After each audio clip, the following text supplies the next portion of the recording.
I'm Sierra, I'm 16, and 2 weeks ago, my parents left me a note. Stay out of sight, freak. My whole family, my dad, my stepmom, my step-siblings, they were 3 miles away at a country club, toasting champagne, pretending I didn't exist. I thought that was the worst part. I was wrong. Because at 8:47 p.m., the doorbell rang, and the woman standing on my porch said 5 words that changed everything. Your father signed you away. What happened after that, at the gala, in front of 300 people, I still can't believe it myself. Before I tell you, please hit like and subscribe, but only if this story earns it. And while you're here, drop your city and your local time in the comments. I always love seeing where you all are. Now let me take you back to the morning of April 12th, my 16th birthday. I wake up to silence, not the lazy Saturday kind, where you can hear someone making coffee downstairs or the TV humming through the wall. This is the hollow kind, the kind where you know, before your feet even hit the floor, that you're alone. My bedroom is at the end of the third-floor hallway. It's the smallest room in the house. No window facing the garden, no ensuite, no walk-in closet. I got moved here when I was 6, 2 years after my mom died, because Chloe needed my old room for her vanity setup. That's what Victoria said. Chloe needs the space, sweetie. You understand? I understood. I walked downstairs barefoot. The kitchen is cold. There are dishes in the sink from last night. 4 plates, 4 glasses, 4 sets of silverware. They had dinner without me. Again. I didn't even hear them. I open the fridge for milk, and that's when I see it. A note. Stuck to the fridge door with a magnet shaped like a lobster from our Cape Cod trip. A trip I wasn't invited to. The handwriting is Chloe's. Pink highlighter, big loopy letters like she was decorating a poster for homecoming. Dad's hosting brunch at the club. Don't come. Stay out of sight, freak. C. I read it 3 times. Not because I don't understand it. Because I keep hoping I'll misread it. Freak. That's what they call me when they think I can't hear. But this time, Chloe wrote it down, made it permanent, stuck it on the fridge next to the grocery list like it belongs there. Then I noticed something else. At the bottom of the note, in small blue ink, my father's handwriting. Neat, slanted, controlled. 2 words and an initial. V will explain later. G. Victoria will explain what exactly, and explain what later. I should tell you how we got here. My mom, Lillian Merritt, died in a car accident when I was 4. I don't remember the funeral. I remember her hands. I remember the way she smelled like lavender and oil paint. And I remember a bracelet. Silver, thin, with a tiny star charm, because she never took it off. It's on my wrist right now. It's been on my wrist since the day my dad handed it to me in a plastic hospital bag and said, this was hers. That was the last soft thing he ever gave me. 2 years after Mom died, Dad married Victoria Ashford. She moved in with her 2 kids, Chloe, who was 8, and Brandon, who was 10. Overnight, I went from being the only child in a quiet house to being the odd one out in a loud one. It happened slowly, the way rot does. First, my mom's paintings disappeared from the living room. We're redecorating, Victoria said.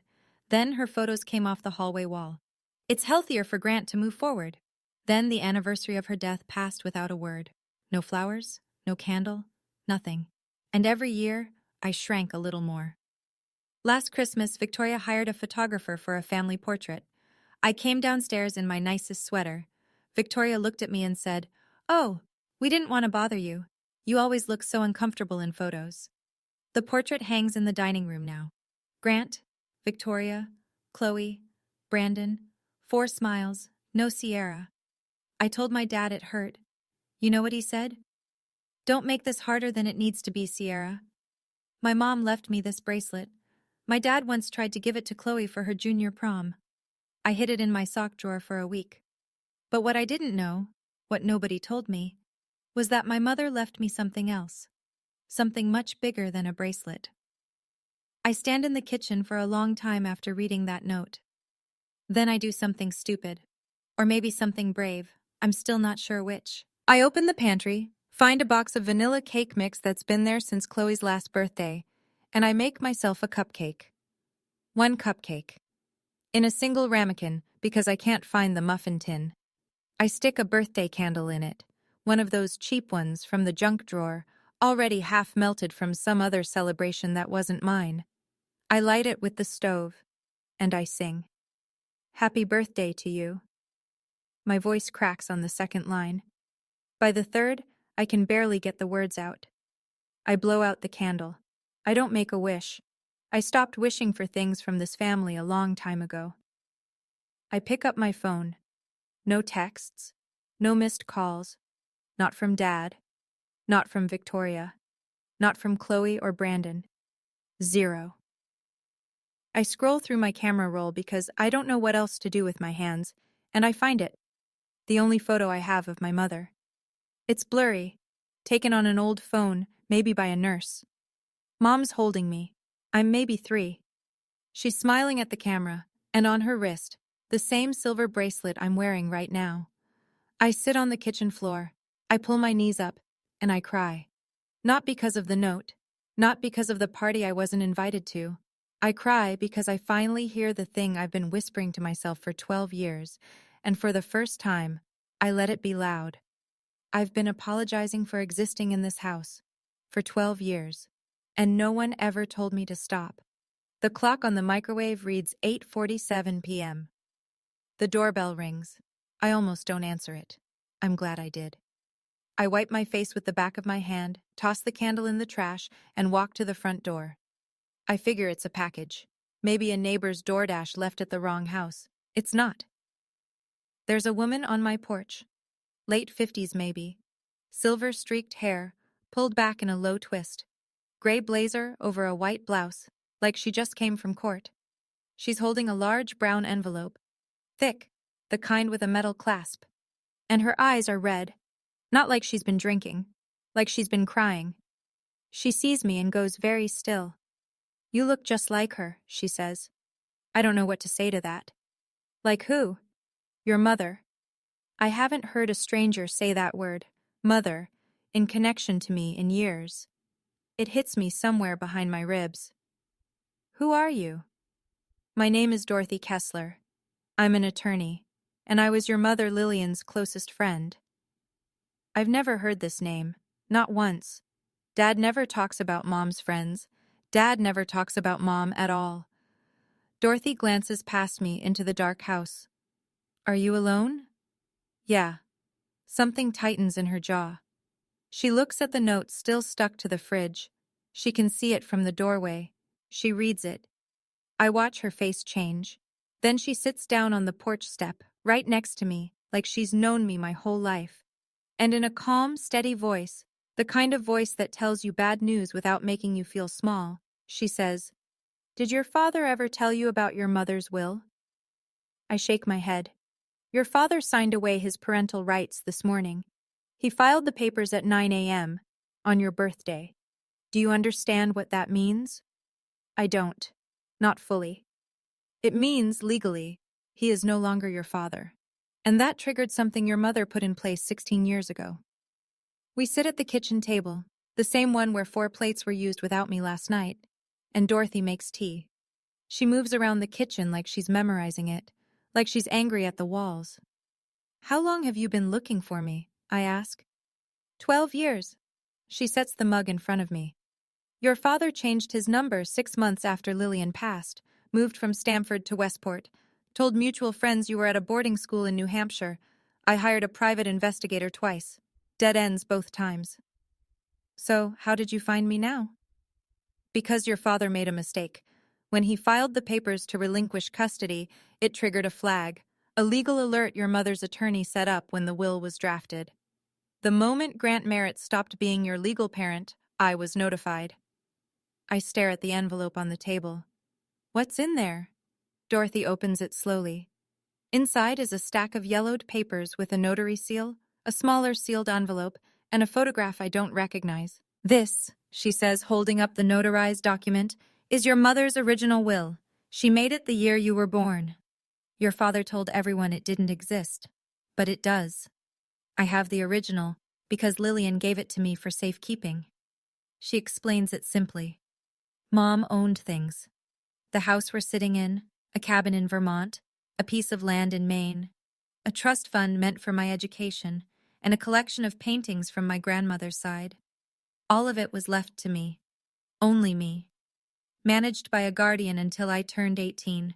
That guardian was supposed to be Dorothy. And the house? I whisper. This house? It's yours, Sierra. It was always yours. He just never told you. Dorothy touches the smaller sealed envelope, but doesn't open it. There's a letter in here, from your mother. But I think you should read it when you're ready. Not tonight? Then she tells me the rest. Grant is planning to transfer all of Mom's assets to a charity foundation, one run by Victoria. The announcement is at the annual gala, in 2 weeks. We have 14 days to stop him, Dorothy says, and I'm going to need your help. I sit there for a long time after Dorothy finishes talking. The tea goes cold. Everything I thought I knew, about the house, about my mom leaving nothing behind, about being some burden my dad was stuck with, it's all a lie. A 12-year-old lie with paperwork and planning and silence thick enough to bury me in. I've spent 12 years trying to be invisible, I say, and my voice sounds far away like someone else is using it. Because they wanted me to be. I don't know how to be anything else. Dorothy reaches into her bag and pulls out a photograph. 2 young women, arms around each other, standing on the steps of a law school building. One of them is Dorothy, younger, dark-haired, laughing. The other is my mother. She's radiant. She looks like someone who doesn't know how to be small. Your mother was the bravest woman I ever knew, Dorothy says. You have her eyes. She pauses. I think you have her spine too. I look at the photo, then at my bracelet. The little star charm catches the light. What do I have to do? Dorothy lays it out. Step 1. File for guardianship at family court. She's already submitted the paperwork. Step 2. Get the original will authenticated and entered into record, blocking any transfer of Mom's estate. Step 3. And this is the part that makes my stomach tighten. We have to act before Grant signs the transfer at the gala. If he does it in front of witnesses, unwinding it gets 10 times harder. I'll do it, I say. Dorothy nods, then waits, because she can tell I'm not finished. But I don't want to destroy him. I mean it, even now after the note, after everything. I just want what's mine, and I want him to look me in the eye when he admits what he did. Dorothy reaches across the table and squeezes my hand. We're not going to lie, Sierra. We're just going to tell the truth, at the right time, in the right room. The next morning, Dorothy drives me to her office in New Haven. It's a small firm, 2 rooms above a bakery, smelling like sourdough and printer ink. But the filing cabinet she opens is anything but small. 12 years of records. She shows me the property transfers first. My father moved the title on the Westport house 3 times, each time requiring a guardian's signature, each time signing it himself as my legal parent. He shifted ownership into a revocable trust, then restructured the trust, then folded it into a holding entity, layer after layer, like he was burying something alive. What about the paintings? I ask. Dorothy pulls out a sale receipt. 3 years ago, Grant sold my grandmother's art collection through a private dealer in Manhattan. 8 pieces. The total is a number I've never seen attached to my life before. Not a penny of it reached me. Then she shows me the one that guts me. An account statement. The education trust my mother set up when I was born, funded, growing, untouched for years, was drained 14 months ago. Every cent was redirected to a tuition account, not mine. Chloe's, I say. I don't even need to ask. NYU, full ride would have been Sierra Merritt's. Instead, it's paying for Chloe's dorm in Greenwich Village. He used my college fund to pay for Chloe's dorm room. I sit with that sentence for a minute. It's the kind of sentence that rewrites your whole childhood. Dorothy opens one more file, an email printout. From Grant to his personal attorney dated 3 years ago. It reads, "The girl doesn't need to know anything. She's better off not knowing." The girl. Not my daughter, not Sierra. The girl. My phone buzzes. Dorothy, checking her messages. She looks up and something shifts in her expression. The guardianship hearing just got scheduled, she says. Same day as the gala. I feel the room tilt. Morning court, evening gala. One day, everything. Standing in Dorothy's office, staring at that email. The girl doesn't need to know anything. I felt something snap. Not sadness, something sharper. Like the last thread connecting me to the word father just broke clean off. For 12 years, I thought I wasn't enough. Turns out I was too much. Too much of a reminder of what he wanted to steal. I kept wondering, what kind of person looks at their own child and sees an obstacle? Have you ever discovered someone you trusted was lying about everything? Tell me in the comments. I want to hear your story too. I have to go back. Dorothy explains it calmly. Until the court grants her guardianship, I don't have a legal address anywhere else. If I disappear, Grant could file a missing persons report, and that delays everything. So I pack my bag, ride back to Westport, and walk through the front door like nothing happened. No one notices I was gone. 2 days. Not a single question. Victoria is in the kitchen when I walk in. She's on the phone, laughing, holding a glass of sparkling water. She sees me and covers the mic. "Oh, there you are. Grab me the sparkling water, would you? This one's flat." Like I'm the help. I open the fridge, I take my time, and I look, really look, at this house I've lived in for 16 years with new eyes. The family portrait on the wall, 4 people, no Sierra. The fresh flowers on the entry table that Victoria orders weekly, always white peonies, Mom's favorite, though Victoria doesn't know that. Or maybe she does. And then I see it. Victoria's hand, on the counter. The ring. My mother's engagement ring. I recognize it from the one photo I have. A round-cut diamond on a platinum band with 2 small sapphires. Dad told me years ago it was lost. But there it is, on Victoria's finger, catching the afternoon light like it belongs there. My stomach turns. On the dining table, a pile of cream-colored envelopes, invitations. I pick one up. The Merritt Family Foundation Annual Gala. The logo on the front is elegant, a stylized L intertwined with a vine. I stare at it. That's my mother's monogram. I've seen it in her sketchbooks. Victoria took my mother's initial and made it her charity's logo. Chloe breezes past the kitchen. "Why are your eyes red? Were you crying again? God, you're so dramatic." I say nothing. Dorothy's voice in my head. "Don't let them know you know. Not yet." I put the sparkling water on the counter and walk upstairs. Slowly, like I'm made of glass. But inside, something is hardening. Over the next few days, I become a ghost with open ears. I learn that the gala is bigger than I thought. Victoria's been planning it for 6 months. 300 guests. A string quartet, catered by the same company that does events for the governor's mansion. There will be a local councilman, 2 state reps, the president of the Westport Historical Society, and, this part makes my chest tight, a reporter from the Fairfield Herald doing a feature on Connecticut's most generous families. I hear Victoria rehearsing her speech in the bedroom one night, the door cracked open. This foundation is Grant's way of honoring Lillian's memory by giving her legacy to the community. I press my back against the hallway wall and close my eyes. She's going to stand in front of 300 people and say my mother's name while signing away my mother's things. That night, I call Dorothy from the bathroom with the shower running for cover. 300 people, I whisper. Press, politicians. Dorothy is quiet for a moment. Then, "That's not honoring her memory, Sierra. That's laundering her assets through a charity they control." She confirms the timeline. The guardianship hearing is set for 10 a.m. on the day of the gala. Gala starts at 7 p.m. If the judge rules in our favor in the morning, Dorothy has the legal authority to act by evening. What if the judge says no? I ask. The silence lasts 3 seconds. It feels like 30. Then we lose everything. Your mom's house, the trust, all of it goes into that foundation, and getting it back could take years, if it's even possible. I hang up. I sit on the edge of the bathtub. The shower is still running, filling the room with steam. 300 people will watch Victoria steal my mother's life, unless I stop it. Then I hear footsteps in the hallway. I freeze. Through the gap under the door, I see a shadow. Someone standing, listening. The shadow moves. I crack the door. Brandon is walking away. He glances back once, expression unreadable, and disappears into his room. Did he hear me? 5 days before the gala, Victoria takes Chloe to Neiman Marcus for a dress fitting. I know because I hear them leaving. Laughing, keys jingling, the garage door rolling open. Nobody tells me. Nobody asks if I want to come. This is the rhythm of the Merritt household.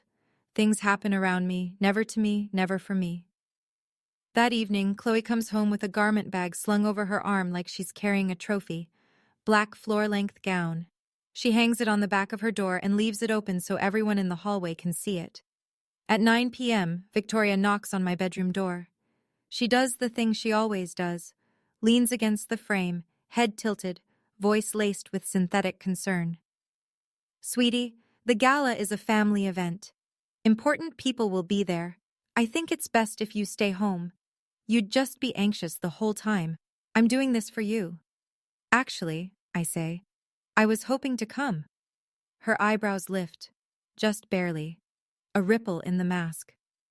Honey, I don't think you have anything appropriate to wear. And honestly, these events aren't really your thing. From the hallway, Chloe's voice. She'll just stand in the corner like she always does. What's the point? I swallow. I nod. I say, okay. Victoria smiles, pats my shoulder, and leaves. I close the door. I text Dorothy 4 words. They told me to stay home. Dorothy's reply comes in 12 seconds. Leave that to me. I have something from your mother's closet. I stare at that message until the screen dims. My mother's closet. My mother still has a closet somewhere. And Dorothy kept it. Then Victoria's voice again, muffled through the wall, almost an afterthought. Oh, and Sierra, your father wants to talk to you tomorrow. Something about paperwork. Paperwork. My hands go cold. The next afternoon, my father calls me into his study. It's the first time he's looked directly at me since my birthday. He's behind his desk. Oak, massive, the kind of desk that says I make the decisions in this house. There's a glass of scotch at his elbow, half empty. Sit down, Sierra. I sit. He starts with a voice I haven't heard in years. Soft, paternal, like he's auditioning for a role he forgot the lines to. I know things have been difficult. I want you to know I'm doing what's best for you. What's best for me? The words land like stones. I've found a school, Phillips Academy, out in Massachusetts. Excellent program, small classes. You'd start in the fall. A boarding school. A fresh start. He leans forward, hands clasped. You'll be happier there, Sierra. Away from all this. Away from all this. He means away from what he did. Away from anyone who might ask questions. Ship the girl to Massachusetts, sign over the estate at the gala, and by the time school starts in September, there's no Sierra in this house, no Sierra on the paperwork, no Sierra at all. I look at him, really look at him. The graying temples, the pressed shirt, the faint tan from the club. He looks like a magazine ad for fatherhood. And it's all surface, every inch of it. He reaches across the desk and puts his hand on my shoulder. Trust me, I'm your father. The words come before I can stop them. Are you? His hand stiffens. His eyes narrow. I recover fast. I mean, are you sure this is the right thing? He pulls back, nods, smiles. That smile. I used to think it was warm. Now I see it for what it is. The smile of a man who's done the math and decided you're not worth the cost. You'll love it, he says. I promise. I stand up, and as I pass his desk, I see it. A stack of documents in a manila folder, half hidden under the Financial Times. The logo on top, Merritt Family Foundation. Below it, in bold, Asset Transfer Agreement. And a date. The night of the gala. I pull out my phone in the hallway, hands trembling.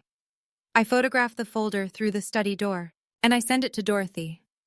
Saturday, 4 days out. I tell Victoria I'm going to the library. She doesn't even look up from her phone. Dorothy's office looks different now. The bakery scent is gone, buried under paper and coffee. A whiteboard hangs on the wall with a timeline drawn in red marker. Dates, names, arrows, and a single circled word at the end. Gala. Here's where we are, Dorothy says. She walks me through it, like a general briefing a soldier. Morning. The guardianship hearing at Fairfield Family Court. Dorothy will present the original will, the relinquishment papers Grant signed, and the photographic evidence of the asset transfer agreement. If the judge rules in our favor, Dorothy becomes my legal guardian, effective immediately. That gives her standing to block the estate transfer. Evening. If we have the ruling, we attend the gala with a certified court order freezing all assets of the Lillian Merritt estate. If Grant signs the transfer anyway, it's void. And if he tries to stop us from entering? 300 witnesses, a reporter from the Herald, and a court order. He won't. Then she does something that makes the room go blurry. She opens a closet in the back of her office and pulls out a garment bag. Inside is a dress, cream white, vintage, with delicate lace at the neckline. Simple, elegant, not loud or flashy. The kind of dress that doesn't need to try. Your mom wore this to her first gallery opening, Dorothy says. She walked in and every head turned, not because the dress was expensive, because she knew who she was. I put it on in the bathroom. It fits. It fits like it was waiting for me. I stand in front of the mirror, and for the first time in 12 years, I don't see the freak. I don't see the girl from the third-floor bedroom. I see my mother's daughter. Dorothy watches me from the doorway. She's holding the sealed envelope. Mom's letter. Read it when you feel strong, she says. Not before. I nod. I'm not ready yet. But I will be. 2 nights before the gala, I'm in the kitchen at midnight, drinking water, going over the plan in my head for the 100th time, when the light clicks on. Brandon. He's in sweatpants and a wrinkled t-shirt, hair messy, like he couldn't sleep either. He stands in the doorway for a second, then walks to the fridge, grabs a water bottle, and sits down across from me. We don't talk. We never talk. In 12 years, I can count our real conversations on one hand. Then he says quietly, I know you're planning something. Every muscle in my body locks. I heard you on the phone last week, in the bathroom. He peels the label off his water bottle, not looking at me. I didn't tell Mom. Why not? He's quiet for a long time. Then, because what they did to you on your birthday, that note Chloe wrote, I saw her write it. I was standing right there, and I didn't stop her. He finally looks up. I should have. I don't know what to do with this. 12 years of nothing, and now, at 12:15 a.m. in a kitchen that technically belongs to me, he wants to have a conscience. I don't know what you're doing, Sierra, but whatever it is, be careful. My mom fights dirty. I hold his gaze. I know she does. He stands up, starts to leave, then stops, hand on the doorframe. There's something else. Mom has a lockbox in her closet, under the shoe rack. She told Dad it's jewelry, but I've seen her open it. It's not jewelry. It's papers. My pulse spikes. What kind of papers? I don't know, but she checks it every time something legal happens in this house. He turns to leave again. One more pause. One more thing. Don't trust the charity lawyer, Richard Ashford. He's Mom's cousin. Then he's gone. The kitchen light hums. I sit there, heart pounding, staring at the ceiling. A lockbox. In Victoria's closet. Papers she doesn't want anyone to see. The morning of the gala. 5:30 a.m.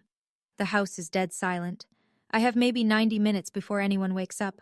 My heart is slamming so hard I can feel it in my teeth. Victoria and Grant's bedroom door is closed. I can hear Grant's CPAP machine through the wall.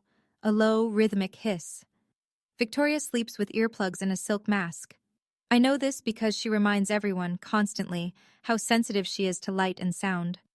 I ease the closet door open. It's a walk-in the size of my bedroom. Racks of designer coats, shelves of shoes organized by color. The lockbox is exactly where Brandon said it would be. Bottom shelf, behind a row of riding boots. It's matte black. Combination lock, 4 digits. I try Victoria's birthday. Nothing. Grant's anniversary. Nothing. Then I try Chloe's birthday. October 19th, 1019. Click. Inside, there are 4 items. 1. A photocopy of my mother's will. The same document Dorothy showed me, but this one has handwritten notes in the margin. Red ink, Victoria's handwriting. I know it from every passive-aggressive grocery list she's ever left me. And in the top corner, 3 words circled twice. Keep this away from S. 2. A printed email chain between Grant and his personal attorney. Instructions on restructuring the estate to avoid triggering trust provisions. Dated 18 months ago. 3. The photograph that makes my hands shake. Mom holding me. I'm maybe 2. She's laughing. On the back, in my mother's handwriting. My little star. Everything I have is yours. Victoria kept this, in a locked box, under her boots. And 4. I almost miss it, tucked in the corner. A marriage certificate, issued in Nevada 9 years ago. Victoria Ashford and a man named Paul Renner. Not Grant Merritt. I stare at it. Victoria married someone else. And this certificate is dated 2 years before she married my father. Was she still married to Paul Renner when she walked down the aisle with Dad? I photograph everything. Close the box, spin the dial, push the boots back, slide the closet shut. In the hallway, I call Dorothy. My voice is barely a whisper. I have proof Victoria knew. She's been helping him the whole time. Good. This changes the hearing. There's something else. Victoria might have been married to someone else when she married my dad. Silence on the line, then very carefully. Send me the photo. I'll verify it before court. I hang up. My hands won't stop shaking. Upstairs, I hear a toilet flush. Someone's awake. I'm already in my room, door closed, breathing like I just ran a mile. Fairfield Family Court, 10:07 a.m. The fluorescent lights hum like they're nervous, too. I'm sitting in a wooden chair next to Dorothy, wearing jeans and a clean blouse. Nothing that draws attention. Dorothy told me to dress like a student, not a plaintiff. Let the documents do the talking, she said. The courtroom is small. One judge, one clerk, a court reporter whose fingers hover over her keys like a pianist about to play. Judge Patricia Holloway enters. She's in her 60s. Silver glasses, no-nonsense posture.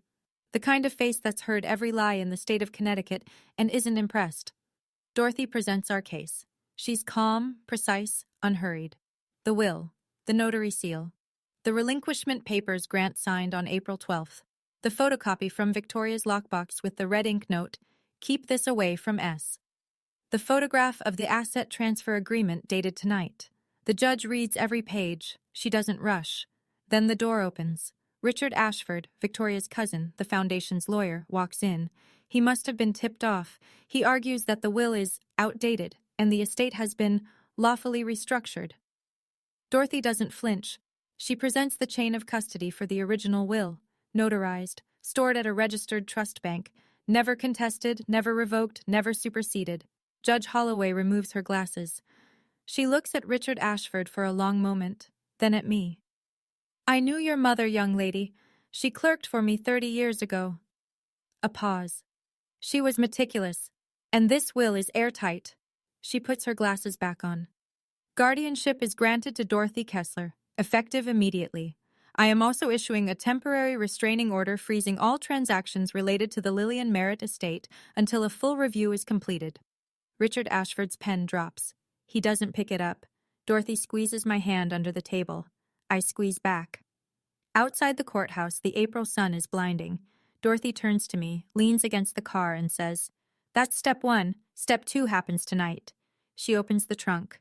Inside, a garment bag, a pair of flats, and a brown envelope stamped with the court seal. Are you ready? I look at the envelope, then at the sky. Yeah, I'm ready. Dorothy's apartment, 5:30 p.m. The gala starts at 7. I'm standing in her small bathroom, looking at a stranger.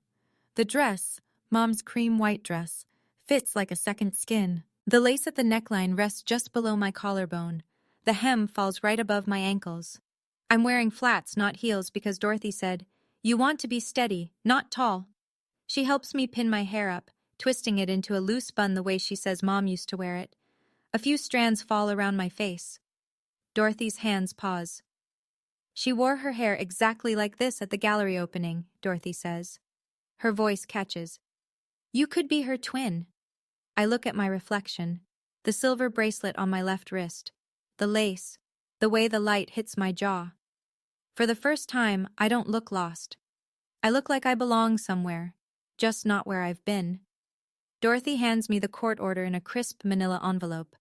If Grant signs the transfer, we serve this. If he doesn't, we serve it anyway. Either way, it's over tonight. What if he makes a scene? He will. But 300 people with phones will be watching. That's exactly what we want. I nod. I pick up the sealed envelope. Mom's letter. I've been carrying it for 2 weeks. I've held it, turned it over, pressed it against my chest in the dark. I haven't opened it. I open it now. The paper is soft, 16 years old. Her handwriting is small and neat, slanting slightly left. If you're reading this, I'm not there anymore. But know this. Everything I built for you. Not for anyone else. Not for your father. For you. If anyone ever makes you feel like you don't belong, remember, you are the reason I stayed up every night planning. You are enough, my little star. I fold the letter. I press it to my lips. On the drive to the country club, neither of us speaks. The sun is going down, painting the sky orange and pink over Long Island Sound. The car stops. I can hear the music from the parking lot. Jazz. Something smooth and expensive. The lot is full of BMWs and Teslas. I hold the letter in one hand and the court order in the other. Mom, I whisper. I hope you can see this. The Fairfield Country Club looks like a wedding venue on steroids. Crystal chandeliers hanging from vaulted ceilings. White tablecloths over round tables set for 10. Candles everywhere. The flickering kind, not the electric kind, because Victoria doesn't do tacky. A jazz quartet in the corner, playing something by Coltrane. Wait staff in black vests gliding between guests carrying trays of champagne flutes and shrimp cocktails. 300 people, maybe more. Every seat taken. And at the far end of the room, near the small stage, my father. Black suit, silver tie. Standing with his hand on Victoria's back, laughing with a man I recognize from the club's board of directors. Victoria is next to him, red dress. Long, fitted, the kind that costs what some people make in a month. And on her left hand, my mother's ring, catching the light every time she gestures. Chloe is at the VIP table near the front, tapping on her phone, looking bored and expensive. Dorothy and I walk through the main entrance. I don't sneak in. I don't use a side door. I walk through the front, in my mother's cream-white dress, with the silver bracelet on my wrist and the court order in my hand. A few heads turn, then more. Then a wave of whispers moves across the room like wind through tall grass. I see it happen in slow motion. Margaret Maggie Dunn, the club's general manager, spots me from across the room. She's been here for 20 years. She worked for my mother. She sees the bracelet. Her hand goes to her mouth. She leans toward a colleague, and I can read her lips. That's Lillian's daughter. Victoria notices next. She's mid-laugh when her eyes find me. The champagne flute freezes halfway to her mouth. The color drains from her face like water from a tub. She grabs Grant's arm, points. My father turns. Our eyes meet across the room. Across 12 years. Across every lie he ever told and every birthday he ever forgot. He stares.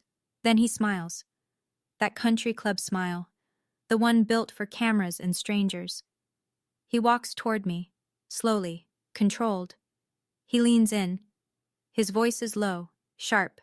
Just for me. What are you doing here? I look him dead in the eye. I was invited. His jaw tightens.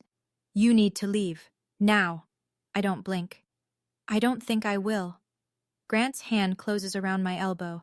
Not hard enough to bruise, but hard enough to steer.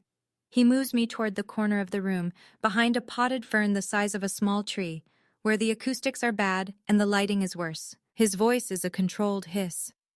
I don't know how you got in here, but you're leaving, right now.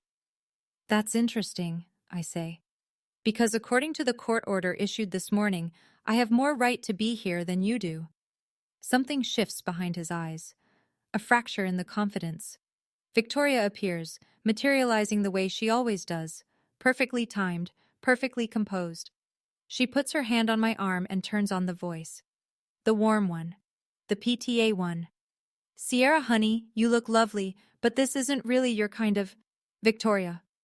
I keep my voice even, quiet. You're wearing my mother's ring. Her fingers curl. She pulls her hand behind her back like I've burned her. 3 guests nearby stop talking. The whispers start again, louder this time, rippling outward. Grant sees it happening. He's losing the room. I can see the calculation on his face, the cost-benefit analysis running in real time. Make a scene or contain this. He chooses wrong. Security, he says, louder than he intends. A few more heads turn. Please escort this young lady out. Two men in dark suits move toward me. Dorothy steps forward. She's been standing 3 feet behind me the entire time. Still, patient, waiting. She holds up a business card. I'm Dorothy Kessler, attorney at law. This young lady is my legal ward as of 10:47 this morning. Removing her from this venue would constitute unlawful interference with a court-appointed guardian. I strongly suggest you step back. The guards stop. They look at each other, then at Maggie Dunn, who's watching from the side. Maggie gives a small nod. They retreat. Grant's face is a mask fighting itself. Victoria leans in, her whisper thin as a blade. Get her out of here before the speech. Too late.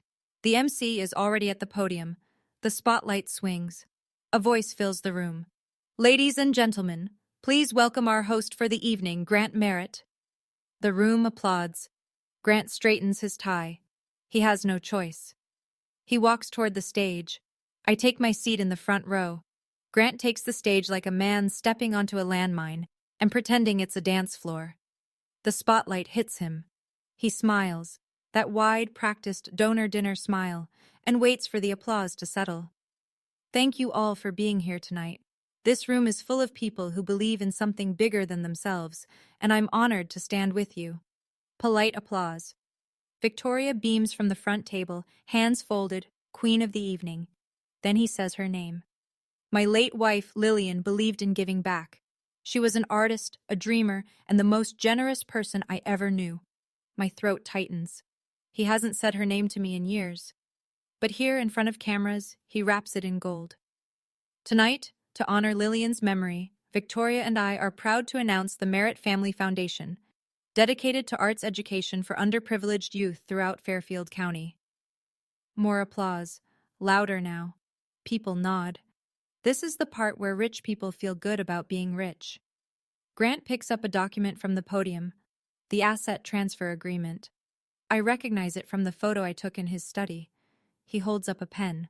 To fund this mission, I am personally donating the full Lillian Merritt estate, her properties, her art collection, her legacy, to the foundation, effective tonight. The room erupts, standing ovation. Victoria wipes a tear that I'm fairly sure isn't real. Grant signs, pen to paper, right there under the spotlight. 300 people clap like they've just witnessed an act of grace. I don't clap, I watch. And next to me, Dorothy doesn't tense, doesn't panic, doesn't reach for the envelope. She just smiles. Small. Certain. She leans over and whispers 4 words into my ear. Now it's our turn. The applause is still rolling when Dorothy stands. She doesn't rush. She buttons her blazer, picks up the manila envelope, and walks to the stage like she's done this 1,000 times. The MC tries to intercept her. She shows him something. I can't see what. And he steps aside. Dorothy takes the microphone. Excuse me. The room goes quiet. Not all at once. It's a slow drain, like air leaving a balloon. Heads turn. Phones come up. My name is Dorothy Kessler. I'm an estate attorney licensed in the state of Connecticut.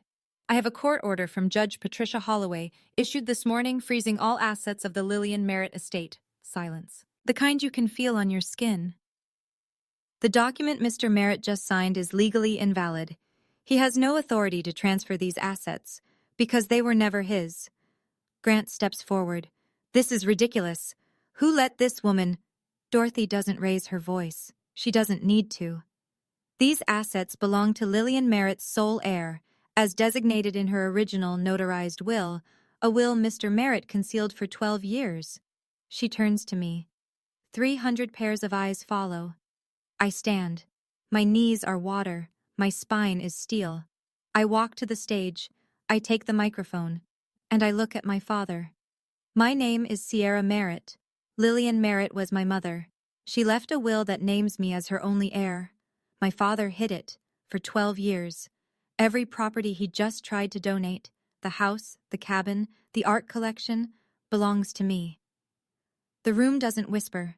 It erupts. Chairs scrape. Gasps cascade from table to table. A camera flash goes off, then another. Grant grabs the microphone stand. She's a child. She doesn't know what she's... I don't let him finish. You signed away your parental rights on my 16th birthday. You filed the papers the same morning I woke up alone with a note on the fridge calling me a freak. You sent your own daughter away so you could take her inheritance. I hold up the manila envelope. I have the court order. The court has your relinquishment papers, and now every person in this room knows exactly what you did. Dead silence. 300 people. Not a fork moves. Victoria rockets to her feet. This is a scam. That girl has always been... I turn to her. Calm, level, like I'm reading a weather report. Mrs. Merritt? Or should I say Miss Ashford? Since your marriage to my father might not even be legal. Victoria's mouth opens, closes, opens again. The room is no longer whispering. It's roaring. Grant's mask doesn't crack. It shatters. He steps toward me, finger raised, and the word that starts to leave his mouth, "You ungrateful," dies halfway out when he sees the phones. Dozens of them, held up across the ballroom like lighters at a concert, except nobody's cheering for him.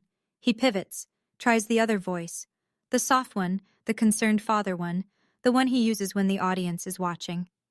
Folks, this is a misunderstanding. My daughter has been troubled. She has emotional difficulties, and she's been influenced by someone who... Dorothy steps forward. She holds up 2 documents like a teacher presenting evidence at a science fair. Mr. Merritt, here is the court order.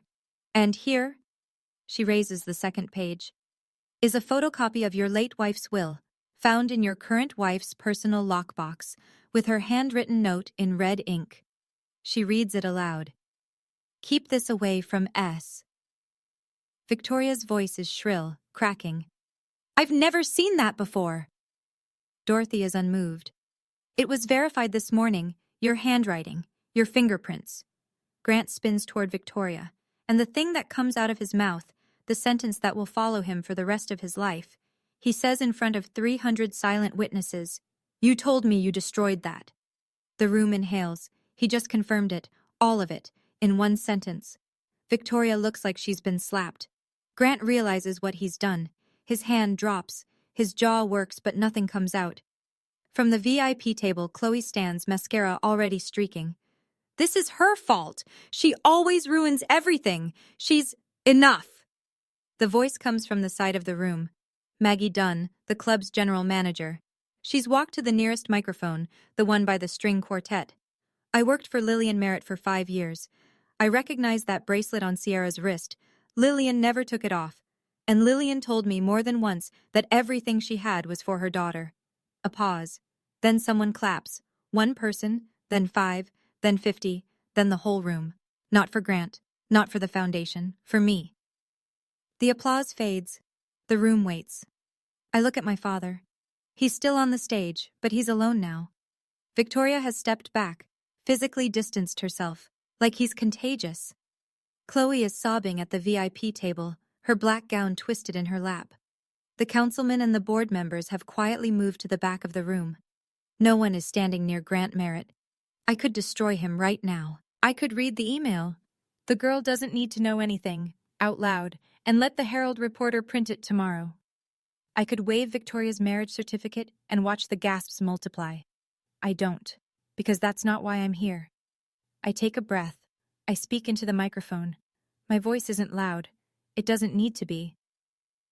I didn't come here tonight to humiliate anyone. I came because you were about to give away everything my mother left for me, and I couldn't let that happen. The room is still. I spent 12 years in that house, the smallest room, the last seat at the table, the one face missing from the family portrait. I spent 12 years being called a freak by people you chose over me, 12 years trying to earn a love that was never coming.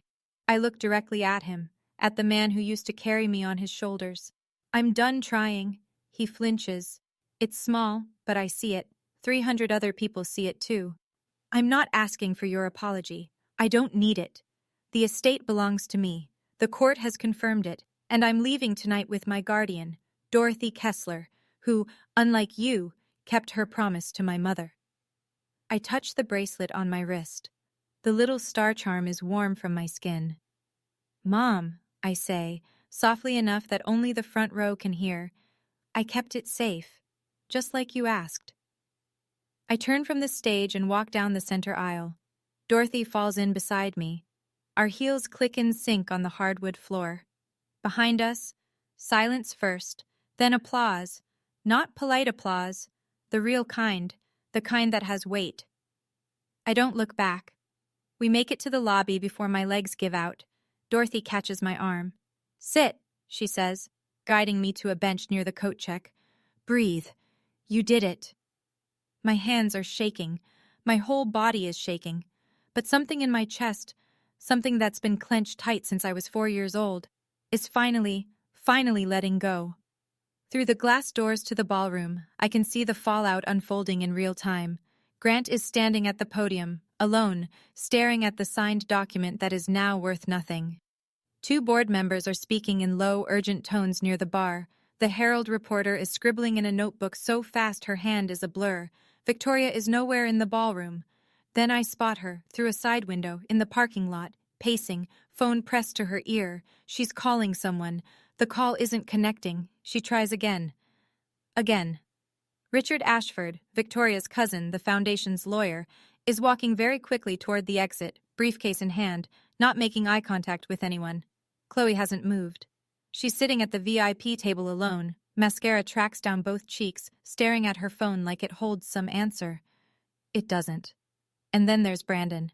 He's standing near the exit, apart from all of them. He catches my eye through the glass. And he does something I didn't expect. He nods. One small, slow nod. I don't nod back, but I don't look away either. Maggie Dunn appears at my side. She's carrying a small envelope, old, slightly yellowed at the edges. Your mother left this with me 15 years ago, she says. She said, give it to Sierra when she's old enough to fight for herself. I open it. Inside is a photograph, the same image I found in Victoria's lockbox, but this is the original. Unwrinkled. Unfolded. Mom holding me. Laughing. The bracelet on her wrist. On the back, her handwriting. My little star, you are enough. I close my eyes. Dorothy puts her arm around me. Let's go home, Sierra. That moment, walking out of that ballroom with 300 people watching, I won't lie, my knees were shaking. My hands were shaking. I think even my voice was shaking. But something inside me was steady. For the first time in 16 years, something inside me was steady. Like my mom was walking with me. Like she'd been waiting for me to stop standing in the corner and finally cross the room. Have you ever had a moment like that? A moment where you finally said enough? Not screaming it, not slamming doors, just saying it, calmly, and meaning it. I'd love to hear about it. Drop it in the comments. And if you're still watching, thank you. You're the reason I'm sharing this. 1 week later. I'm sitting at Dorothy's kitchen table in New Haven, eating scrambled eggs she made from scratch, when the phone rings. She picks up, listens for 40 seconds and hangs up. That was the court clerk. The judge reviewed the full file. Lillian's will is upheld. All properties returned to the trust under my management until you turn 18. I set my fork down. All of them? All of them. The house, the cabin, the land in Maine, what's left of the education fund. Everything. Grant has 60 days to vacate the Westport house, the house my mother bought. The house he raised another woman's children in while hiding my existence from the one person who was supposed to protect me. The Merritt Family Foundation is under investigation. The State Attorney General's office opened a preliminary inquiry into whether the charitable donation constituted fraudulent asset transfer. Victoria has been called in for a deposition. The Fairfield Herald ran the story 3 days after the gala. Front page of the local section. Gala host confronted by daughter over hidden will. Grant's photo, mid-speech, mouth open, caught in that fraction of a second where his face hasn't decided which lie to tell next. Victoria filed for divorce, but the filing was suspended because Dorothy quietly submitted the Nevada marriage certificate to the court. If Victoria was still legally married to Paul Renner when she married Grant, the second marriage may be void, which means Victoria has no spousal claim to any of Grant's assets. None. Chloe's tuition account at NYU is under review. If the funds are traced back to my mother's education trust, which Dorothy says they will be, Chloe may have to repay them. I think about all of this. Then I eat my eggs. Dorothy watches me from across the table. How do you feel? I think about it honestly. Free, I say. I feel free. 2 weeks after the gala, my phone rings. Caller ID, Brandon Merritt. I almost don't answer. My thumb hovers over the screen for 3 full rings. Then I pick up. Hey. His voice is quieter than I remember, stripped down. Hey. Long pause. The kind where you can hear someone gathering courage. I'm not calling to ask for anything, he says. I just wanted to say, you did the right thing, and I'm sorry I didn't do it sooner. Any of it. I lean against the window in my new room, Dorothy's guest room, which has a view of an oak tree and more sunlight than I've had in years. Where are you? I ask. Staying with a friend in Bridgeport. I moved out the day after the gala. He lets out a breath. First time in my life I'm not using Mom's credit card for anything. It's weird, but it's good. How's everyone else? Mom is furious. She's calling lawyers all day. Dad won't talk to anyone. He just sits in the study with the door closed. Chloe blames you. A pause. But I think they're angry at themselves. They just don't know how to admit it. I let the silence sit. It's not uncomfortable. It's just honest. I don't hate you, Brandon. I don't hate any of you. I know. But I can't pretend it didn't happen. I need distance, real distance, not the kind where we all smile at Thanksgiving and act like the last 12 years were normal. I understand. And I think he actually does. If you ever want to talk, no pressure. You know how to reach me. Same goes for you, I say. But I'm not coming back to that house. I wouldn't ask you to. We hang up. I sit by the window for a while. The oak tree sways in the wind, and the late afternoon light makes everything gold. I'm not sad. I'm not happy. I'm something in between. Something I think might be peace. A month after the gala, Dorothy hands me an envelope that arrived through her office. From your father, she says, through his attorney. I open it at the kitchen table. The stationery is thick. Grant Merritt's personal letterhead, cream-colored, embossed. Even now, he can't stop performing. I read it once, slowly. Sierra, I hope you understand that everything I did was to protect this family's reputation. Your mother's estate was complicated, and I made decisions I thought were best. I wish you hadn't made this public. It didn't need to go this far. Grant. I read it again. No mention of the note. No mention of the 12 years. No mention of the word freak written in pink highlighter and stuck to the fridge like a grocery reminder. No mention of my birthday. No mention of the bracelet he tried to give to Chloe, or the education fund he drained, or the email where he called me the girl. Not one word of apology. Are you going to reply? Dorothy asks. No. I fold the letter along its creases neatly, the way he'd want. He's still performing. Even in a letter, he's performing. Dorothy nods like she expected that answer. I open the drawer where I keep Mom's letter and set Grant's beside it. I don't rip it up. I don't burn it. I don't throw it away. I just put it down. And I walk away. Because that's what you do with things that no longer have power over you. You set them down. Then I notice something else inside the envelope, wrapped in tissue paper at the bottom. My mother's engagement ring, the round-cut diamond with the 2 sapphires, the one Victoria wore to the gala. No note, no explanation, just the ring. I hold it up to the window. It catches the light the same way it did on Victoria's finger, except now, for the first time, it looks like it's home. I slip it on. It fits. Mom's letter, Mom's dress, Mom's bracelet, Mom's ring. Piece by piece, she's coming back to me. 6 months later. I'm sitting cross-legged on the floor of Dorothy's apartment in New Haven, painting. Not anything good.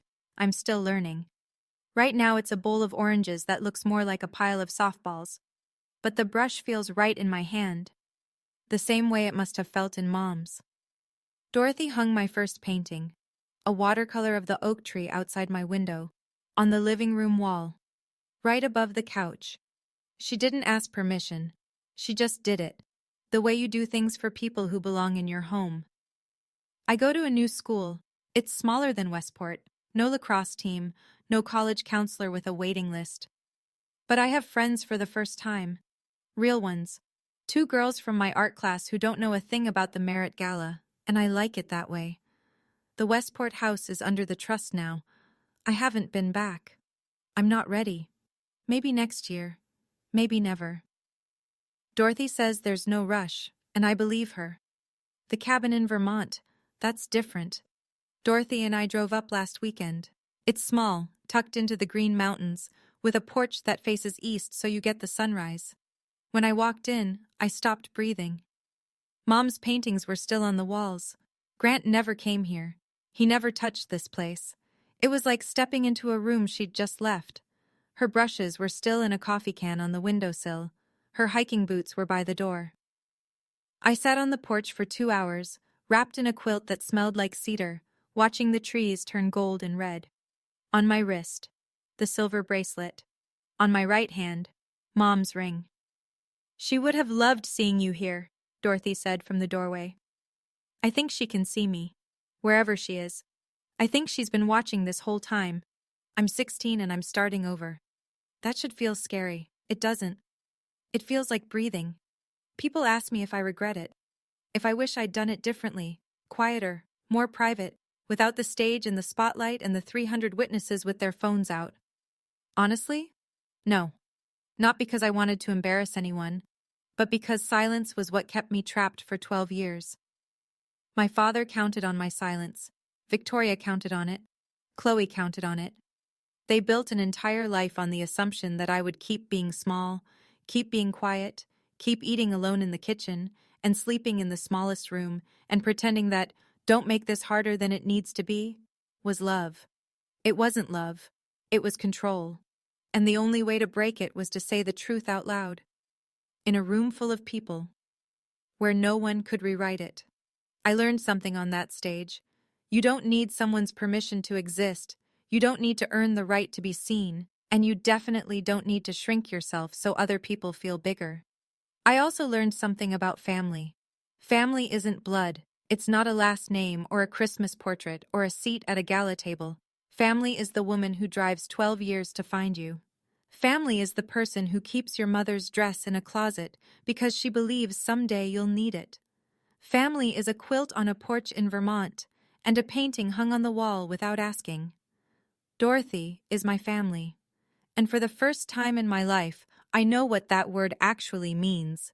So if you're out there, if you're reading this in a house where you feel invisible, where the people who should love you make you feel like you're too much and not enough at the same time, I want you to know something. It's not you. It was never you. You don't owe your silence to people who wouldn't give you theirs. And you don't have to wait until someone finds you. You can find yourself. This morning, I stood in front of the mirror in my room. My room, with the oak tree view and the paint-stained desk, and the door I can close whenever I want. Mom's cream-white dress hangs on the back of the closet door. I wore it once, and I'll wear it again, but not for anyone else, for me. I opened my laptop and found an email from school. I've been accepted into the advanced painting program for the spring semester. My art teacher wrote a note at the bottom. Sierra, your use of light reminds me of someone. Keep going. I smiled. Not a victory smile. Not the kind you put on for cameras. The quiet kind. The kind that starts in your chest and moves outward, slowly, like sunrise over the Green Mountains. On my desk, 2 letters. One from Mom. Soft paper, gentle words, 16 years of love folded into a single page. One from Grant. Stiff letterhead, hollow words, 12 years of silence disguised as strategy. I keep them both. Not because I forgive him. I'm not there yet. Maybe I will be. Maybe I won't. That's my choice now. I keep them because remembering where you've been is how you know how far you've come.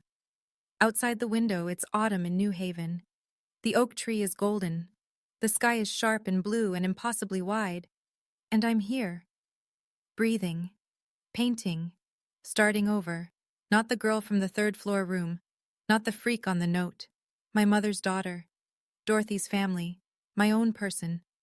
Sierra Merritt, 16. Enough.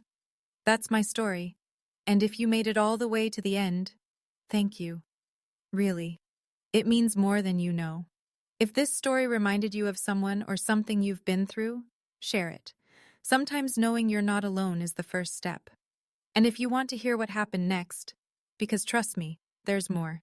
I'll leave the link in the description. Like, subscribe, and hit that bell if you haven't already. I'll see you in the next one. Stay strong. You are enough.